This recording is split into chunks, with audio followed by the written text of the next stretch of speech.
नमो तस्य भगवतो अरहतो सम्मा संबुद्धस्य। राजवैद्य जीवक की धम्म दीक्षा। जीवक राजगृह की एक वेश्या सालवती का पुत्र था। जन्म के तुरंत बाद अवैध संतान होने के कारण उसे एक टोकरी में रखकर कूड़े की ढेरी पर फेंक दिया गया था। बहुत बड़ी संख्या में लोग कूड़े के ढेर के पास खड़े होकर बच्चे को देख रहे थे।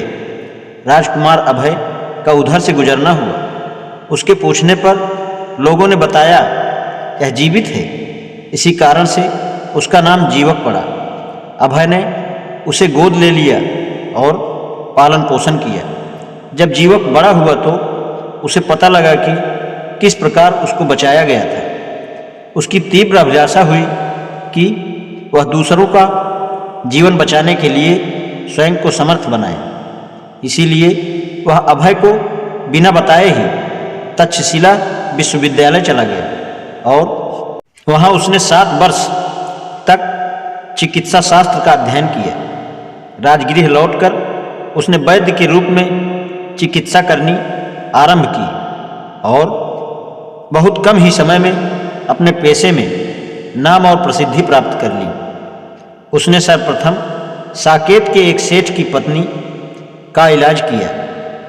उसको रोग मुक्त करने पर उसे 16,000 कारसापड़, एक दास, एक दासी और घोड़े सहित एक गाड़ी मिली। उसकी प्रसिद्धि जानने पर अभय ने उसे अपने ही भवन में आवास दिया।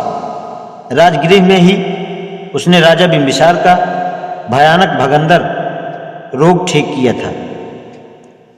कहा जाता है कि उससे प्रसन्न होकर राजा बिंबिसार की 500 रानियों के आभूषण पुरस्कार के रूप में प्राप्त हुए। जीवक की अन्य उल्लेख करने लायक चिकित्साओं में उसकी एक वह शल्य चिकित्सा थी जो जीवक ने राजगृह के एक सेठ की खोपड़ी पर की थी और दूसरी बनारस के उस श्रेष्ठी पुत्र की जो अंतड़ियों के भयानक रोग से पीड़ित था।